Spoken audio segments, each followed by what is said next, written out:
ನಮಸ್ಕಾರ ಸ್ನೇಹಿತರೆ.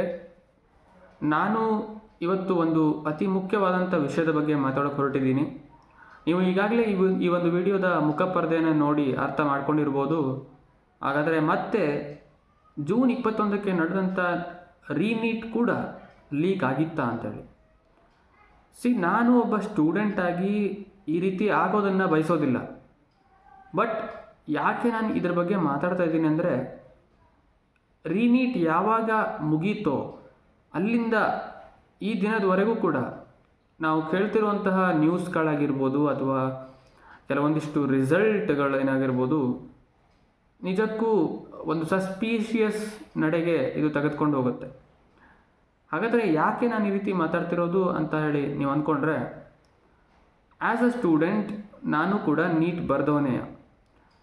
ಈ ವರ್ಷದಲ್ಲೇ ಮೊದಲನೇ ಸಾರಿ ನೀಟನ್ನು ಕೂಡ ಬರೆದಿದ್ದೆ.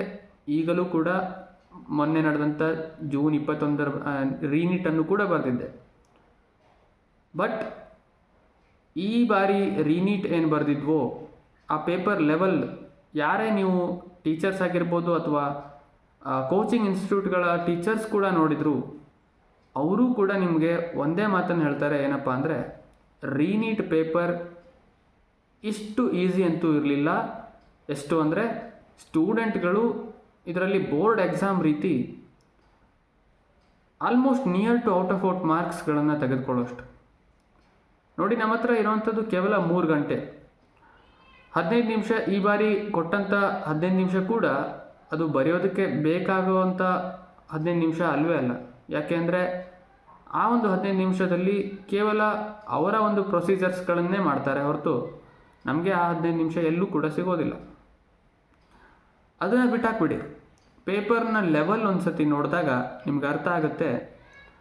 ನಿಜವಾಗ್ಲೂ ಹೇಳಬೇಕಂದ್ರೆ, ಒಬ್ಬ ಇಂಜಿನಿಯರಿಂಗ್ ಮಾಡಬೇಕಂತ ಅಂದ್ಕೊಂಡಿರುವಂಥ ಸ್ಟೂಡೆಂಟ್ ನೀಟನ್ನು ಬರೆದ್ರೆ ಅವನು ಹೇಗೆ ಫಿಸಿಕ್ಸ್ ಮತ್ತು ಕೆಮಿಸ್ಟ್ರಿಯನ್ನು ಪಾಸ್ ಮಾಡ್ತಾನೋ ಆ ರೀತಿ ಆ ಒಂದು ಲೆವೆಲಲ್ಲಿದೆ.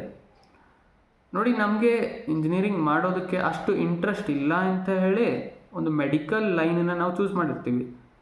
ಬಟ್ ಹಾಗಿದ್ಮೇಲೆ ಮತ್ತು ನಮಗೆ ಅದೇ ಫಿಸಿಕ್ಸ್ ಕೆಮಿಸ್ಟ್ರಿಗಳಲ್ಲಿ ಹೈ ಲೆವೆಲ್ ಕ್ವಶನ್ಸನ್ನು ಸಾಲ್ವ್ ಮಾಡಬೇಕು ಅಂದರೆ ನಾವು ಯಾಕೆ ನೀಟನ್ನು ಚೂಸ್ ಮಾಡ್ತಿದ್ವಿ ಅಥವಾ ಯಾವುದೇ ಒಂದು ಮೆಡಿಕಲ್ ಕೋರ್ಸಿಗೆ ಹೋಗಬೇಕು ಅಂತೇಳಿ ಚೂಸ್ ಮಾಡ್ತಿದ್ವಿ, ಹೌದಾ?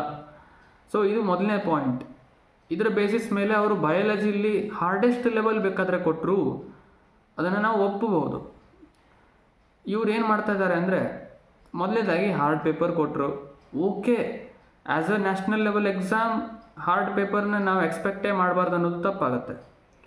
ಬಟ್ ಈಗ ಅದಾದಮೇಲೂ ಕೂಡ 40 ದಿನದ ಗ್ಯಾಪಲ್ಲಿ ನಾವು ಎಷ್ಟು ಮನನೊಂದಿದ್ವಿ. ಆಲ್ರೆಡಿ ಬರೆದಂಥ ನೀಟ್ ಎಕ್ಸಾಮ್, ಮೊದಲನೇ ಬಾರಿ ಬರೆದಂಥ ನೀಟ್ ಎಕ್ಸಾಮ್ ಮೇ 3ಕ್ಕೆ ನಡೆದಂಥದ್ದು ತುಂಬ ಚೆನ್ನಾಗೇ ಇತ್ತು.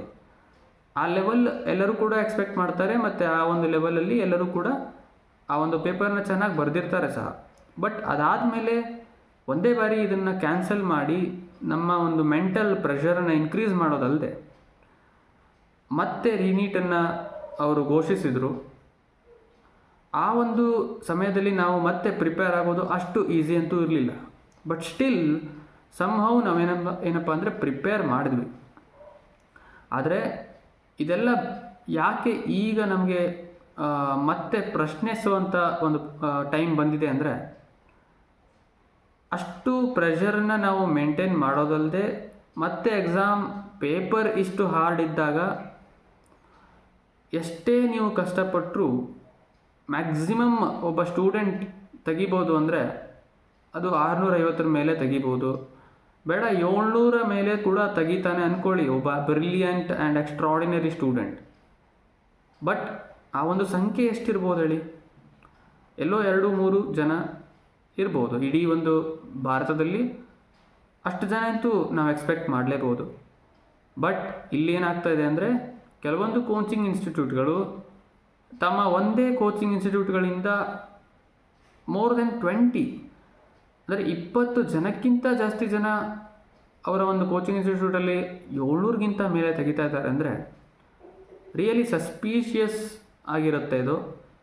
ಸೊ ನನಗೇನಿಸ್ತು ಅಂದರೆ, ಒಂದೇ ಬಾರಿ ಇವ್ರು ಈ ಥರ ತೆಗಿತಾ ಇದ್ದಾರೆ ಅಂದರೆ ನನ್ನ ಪ್ರಕಾರ ಆ ಕೋಚಿಂಗ್ ಇನ್ಸ್ಟಿಟ್ಯೂಟ್ಗಳು ಯಾಕೆ ಇವರ ಒಂದು ಪ್ರೀವಿಯಸ್ ಟೆಸ್ಟ್ಗಳೇನಿರುತ್ತೆ, ಟೆಸ್ಟ್ ನಮ್ಮ ರೀನೀಟ್ ಎಕ್ಸಾಮ್ ಆಗೋಕ್ಕಿಂತ ಮುಂಚೆ ಅವರು ಅದೇ ರೀತಿಯಾದಂಥ ಒಂದು ಮಾಕ್ ಟೆಸ್ಟ್ಗಳನ್ನು ತಗೊಂಡಿರ್ಬೋದು.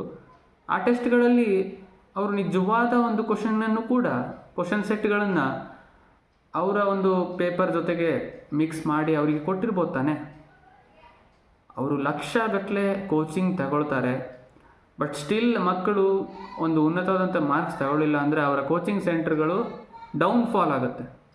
ಸೊ ಅದೇ ಕಾರಣದಿಂದ ಅವರು ಈ ಒಂದು ಹಾದಿನ ಹಿಡಿದಿರ್ಬೋದು, ಯಾರಿಗೆ ಗೊತ್ತು. ಯಾಕೆ ನಾನು ಈ ರೀತಿ ಮಾತಾಡ್ತಿರೋದಂದರೆ, ನನಗೆ ಇನ್ನೊಂದು ಬಾರಿ ಎಕ್ಸಾಮ್ ಬರೆಯೋದಕ್ಕೆ ಇಷ್ಟ ಇದೆ ಅಂತ ಹೇಳಲ್ಲ, ಯಾರಿಗೂ ಕೂಡ ಆ ರೀತಿ ಇರೋದಿಲ್ಲ. ಯಾಕೆ ಅಂದರೆ 2025 ನೀಟ್ ಇತಿಹಾಸದಲ್ಲೇ ಅತಿ ಹೆಚ್ಚು ಟಫೆಸ್ಟ್ ಅಂತ ಹೇಳ್ತೀವಿ. ಆಲ್ಮೋಸ್ಟ್ 2026ನ ರೀನೀಟ್ ಕೂಡ ಅದೇ ಲೆವೆಲಲ್ಲಿದೆ. ಬಟ್ ನಾನೇನು ಹೇಳ್ತೀನಿ ಅಂದರೆ, ಆ ಒಂದು ಟೈಮಲ್ಲಿ ಕೂಡ ಕಷ್ಟಪಟ್ಟು ಓದ್ದವರಿಗೆ ನಿಜವಾಗ್ಲೂ ಕೂಡ ಮೋಸ ಆಗಿದೆ. ಯಾಕೆ ಅಂದರೆ ಆ ಒಂದು ಟೈಮಲ್ಲೂ ಕೂಡ ಲೀಕನ್ನು ಕೂಡ ಮಾಡಿದರು. ಅಷ್ಟೇ ಅಲ್ಲದೆ ಅದೇ ಲೀಕ್ ಪೇಪರ್ನ ತಗೊಂಡು ಎಷ್ಟೋ ಮೋಸಗಾರರು ಈಗ ಫಸ್ಟ್ ಇಯರ್ MBBSದಲ್ಲಿದ್ದಾರೆ. ಅದು ಯಾವಾಗ ಗೊತ್ತಾಯಿತು ಅಂದರೆ 2026 ನೀಟ್ ಪೇಪರ್ ಲೀಕ್ ಆದಾಗ. ಇದನ್ನೆಲ್ಲ ನೋಡಿದಾಗ ಈಗಲೂ ಕೂಡ ಅದೇ ಆಗಿರಬಾರ್ದು ಅನ್ನೋ ಯಾವುದೇ ಒಂದು ಶಂಕೆ ಬರ್ದಂಗೆ ಇರೋಕ್ಕೆ ಹೇಗೆ ಸಾಧ್ಯ, ಹೌದಾ? ಸೊ ಇದೇ ಕಾರಣದಿಂದ ನಾನು ಈ ಒಂದು ವಿಡಿಯೋದಲ್ಲಿ ಕೇವಲ ನನ್ನ ಒಂದು ಅಭಿಪ್ರಾಯವನ್ನು ಕೊಡ್ತಾ ಇದ್ದೀನಿ. ನಿಮಗೂ ಕೂಡ ಇದೇ ರೀತಿಯಾದಂಥ ಅಭಿಪ್ರಾಯ ಬಂದಿದ್ದರೆ ದಯವಿಟ್ಟು ಕಮೆಂಟ್ನಲ್ಲಿ ತಿಳಿಸಿ. ಅಷ್ಟೇ ಅಲ್ಲದೆ ನಿಜವಾಗ್ಲೂ ರಿಸಲ್ಟ್ ಆದಮೇಲೆ ನಮಗೇನಾದರೂ ಶಾಕಿಂಗ್ ಆಗಿರುವಂತಹ ವಿಷಯಗಳು ತಿಳಿದು ಬಂದರೆ, ಅಂದರೆ 50-60 ಜನಕ್ಕಿಂತ ಹೆಚ್ಚಿನದಾಗಿ 650 ಮೇಲೆ 700 ತಗೊಂತ ಇದ್ದರೆ ಇದು ತುಂಬ ಸಸ್ಪೀಷಿಯಸ್ ಆಗಿರುತ್ತೆ.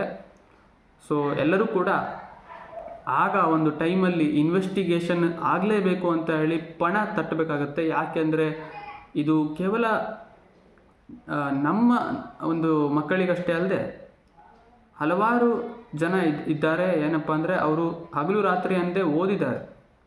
ಇವನ್ ನಾವು ಕಷ್ಟಪಟ್ಟು ಓದೋದು ಇನ್ನೊಬ್ಬರ ಯಾರೋ ಒಬ್ಬ ಮೋಸಗಾರನ ಒಂದು ದಿವಸ ಓದಿರುವಂತಹ, ಅದು ಕೂಡ ಲೀಕ್ ಮಾಡಿಸಿ ಓದಿರುವಂಥ ಪೇಪರ್ ಅವನಿಗೆ ಹೋಗುತ್ತೆ ಕ್ರೆಡಿಟ್ಸ್ ಅಂದರೆ ಅದು ಹೇಗೆ ತಾನೇ ನಾವು ಸಹಿಸ್ಕೊಳ್ಳೋಕ್ಕಾಗತ್ತೆ. So as a NEET student we all have to take this responsibility that we have to stand against the impractice, okay? Whatever the injustice that we are facing, that should be avoided. So ಎಲ್ಲರಿಗೂ ಕೂಡ ಈ ಒಂದು video ತಲುಪಲಿ, ಅವರಿಗೂ ಕೂಡ ಇದೇ ಒಂದು suspicious ವಿಚಾರ ಅವರ ತಲೆಗೆ ಬಂದಿದ್ದರೆ ಇದು ಅರ್ಥ ಆಗುತ್ತೆ ಅಂತ ಹೇಳ್ತಾ ಮತ್ತೆ ಸಿಗ್ತೀನಿ. ಧನ್ಯವಾದಗಳು.